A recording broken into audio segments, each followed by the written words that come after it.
Si Pak Hotman Paris ya, protes sama saya katanya. Waktu dia memperpanjang depositonya, bunga jadi turun. Dia jadi rugi katanya. Emang itu tujuan saya. Dengan membaiknya situasi global, aktivitas manufaktur dunia kembali ekspansif. Wilayah Eropa untuk pertama kalinya sejak pertengahan 2022 kembali mencatat ekspansi. Sebagian besar negara G20 dan ASEAN 6 juga menunjukkan pemulihan yang cukup solid. Kalau kita lihat tuh gambar yang paling kiri atas, PMI global naik di posisi sekarang 50,6. Dan kalau kita lihat trennya tuh kayaknya positif terus. Jadi ke depan sepertinya akan membaik terus. Yang tengah untuk manufacture beberapa negara di G20 juga itu kelihatan naik. ASEAN juga sebagian besar mulai naik. Jadi Indonesia juga yang merah, Indonesia tuh yang merah tuh udah naik di atas 50 lagi, 51 lebih ya. Jadi sepertinya global tidak seburuk yang ditakutkan selama ini. Mereka mulai recover, dan kalau hitungan saya nggak salah, recovernya akan lama. Siklus bisnis itu kan Amerika tuh 10 tahun.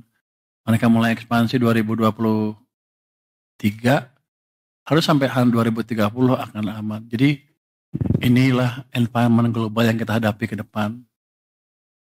Kalau kemarin-kemarin kita takut, sekarang harusnya berani. Apalagi emang domestic demand kita juga kuat.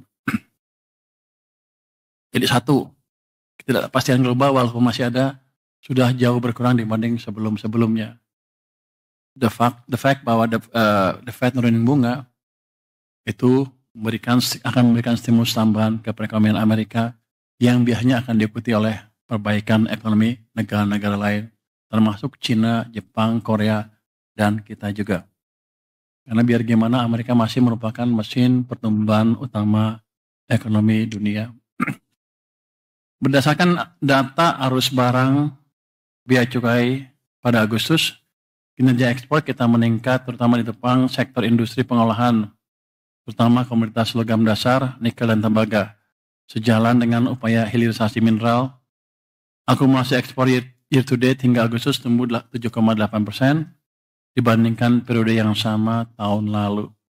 Coba Anda lihat, ada yang menarik nggak gambar di sini? Itu yang sebelah kiri atas, yang neraca perdagangan kumulatif, artinya Januari sampai Agustus tahun 2005 dibanding tahun 2024 tumbuhnya 52,3%. Ini pertumbuhan yang amat spektakuler.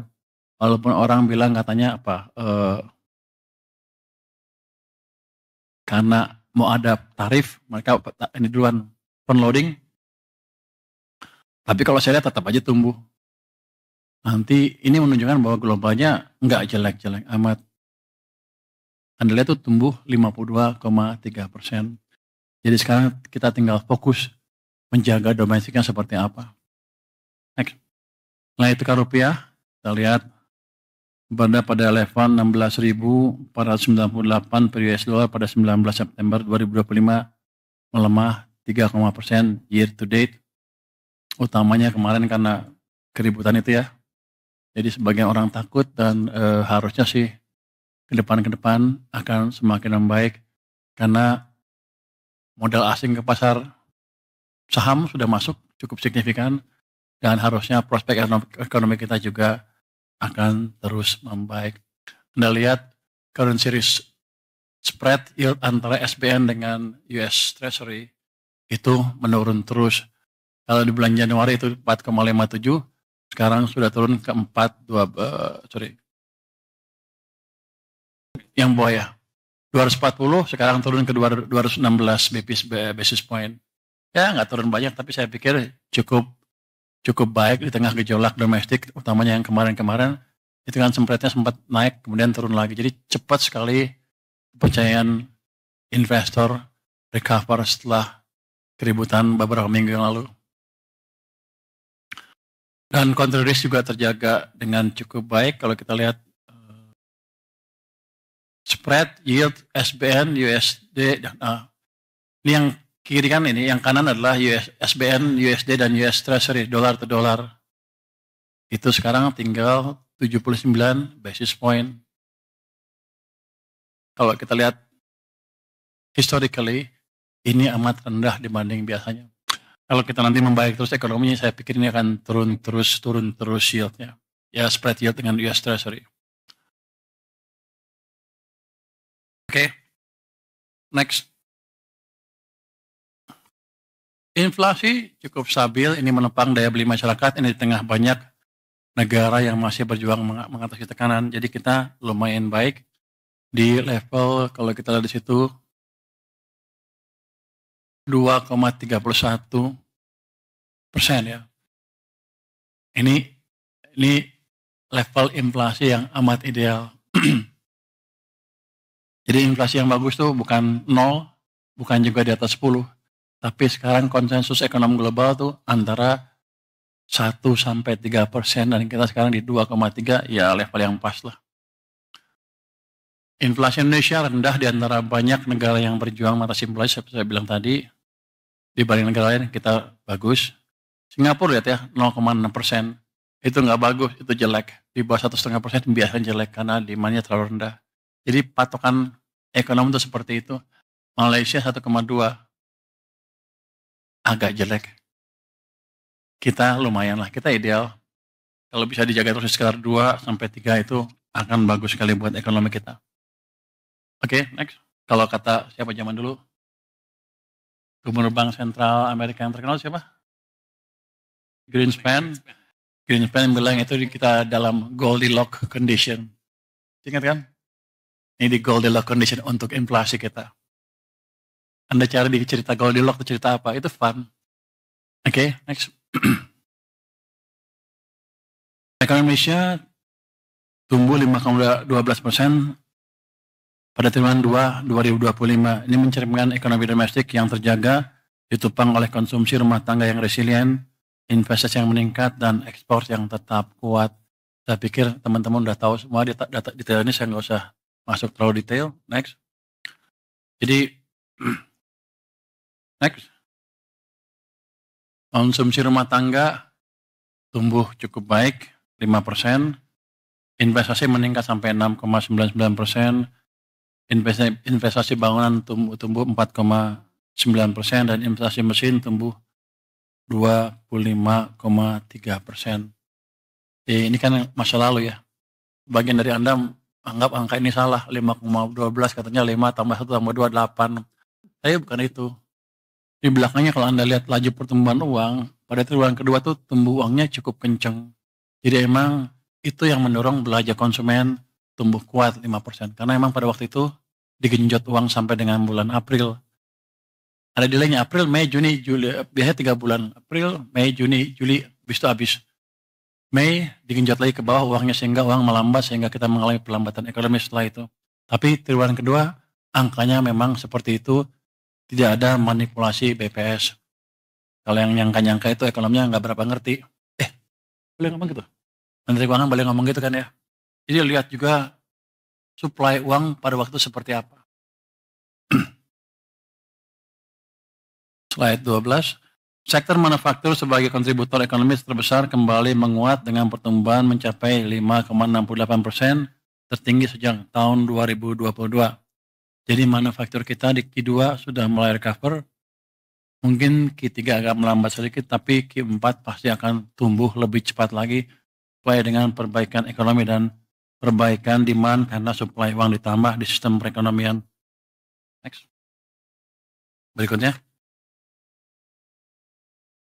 16. Pertumbuhan ekonomi terdistribusi dengan baik ke seluruh wilayah Indonesia. Pulau Jawa tetap menjadi kontributor utama perekonomian nasional dengan pangsa PDB sebesar 59,6% dan pertumbuhan mencapai 5,2%. Jadi kalau kita lihat sebetulnya kalau pangsa tuh jarang, perubahannya lambat sekali. Kita lihat pertumbuhannya aja deh. Itu Sumatera tumbuhnya 5,0% di triwulan kedua, Kalimantan 5%, Sulawesi 5,8%, Papua 3,3%, Bali dan Nusa Tenggara hanya 2,8%. Jadi kita tahu kelemahan kita di mana, nanti itu kan kita perbaiki Bali, Nusa Tenggara, Papua, dan Nusa Tenggara ya. Oke, next. Berikutnya.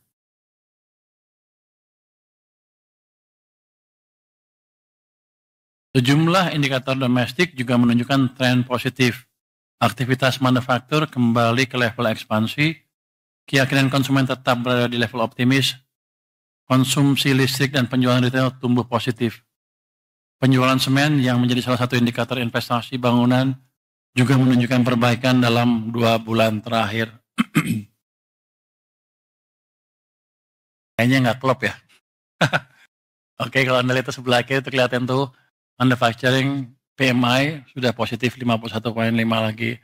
Tapi kalau kita lihat tingkat keyakinan konsumen masih positif, tapi ada penurunan signifikan sampai dengan bulan Agustus. Anda lihat trennya gambar tengah atas turun. Tapi ini kan berhubungan dengan tadi kebijakan yang kemarin memperlambat ekonomi.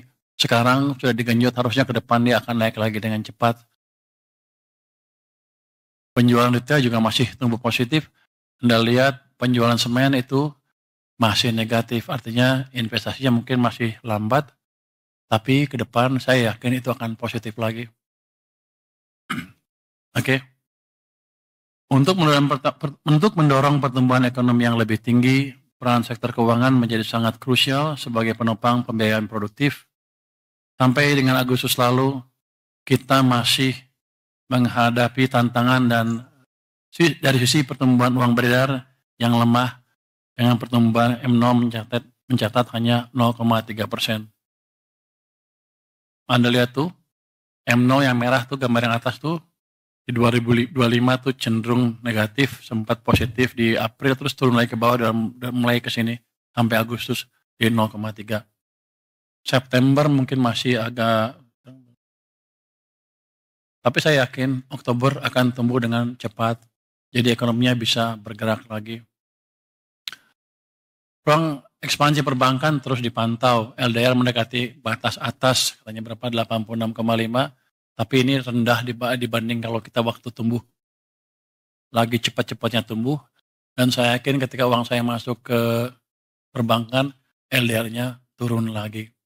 Jadi bank mempunyai ruang untuk memberi pinjaman, untuk membiayai ekspansi ekonomi yang lebih cepat ke depannya. Jadi kita udah set semuanya supaya kita lebih cepat ke depan. Next. Oh, udah ya? Ini masih saya? Oh, masih 16. Oh, yang 200 saya masih terangin lagi. Jadi, oh, jadi ini jelasin sedikit yang 200 triliun itu. Jadi ini penempatan kas negara dengan bunga rendah di bank komersial. Jadi ini bukan saya taruh dalam bentuk program pembangunan atau earmark ke suatu tujuan tertentu, bukan. Hanya taruh itu di perbankan. 55 triliun di Mandiri, 55 di BNI dan BRI, di BTN 25 triliun dan di BSI 10 triliun. Ini bunganya 80% dari bunga acuan BI, tidak digunakan untuk pembelian SBN syaratnya ya. Dan tenor 6 bulan itu dapat diperpanjang, jadi sebetulnya nggak ada tenornya itu. Jadi kalau bank nanya apakah kami boleh meminjamkan jangka panjang, boleh aja. Saya akan jaga supaya mereka nggak keganggu, saya juga nggak keganggu. Dan kalau saya lihat dari sejarah stok uang kita di bank sentral, harusnya saya nggak akan pernah terganggu, masih amat banyak, masih cukup. Ya hanya mereka nyaruh sekitar 400 triliun atau lebih sepanjang tahun, hanya pindahin sebagian.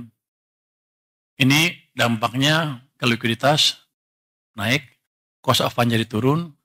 Si Pak Hotman Paris ya, protes sama saya katanya.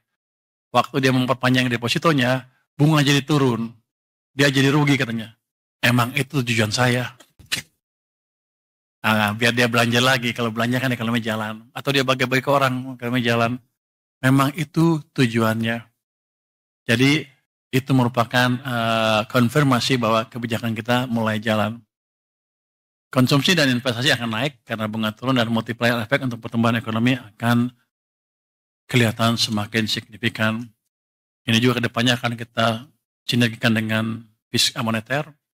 BI sudah menurunkan 25 basis.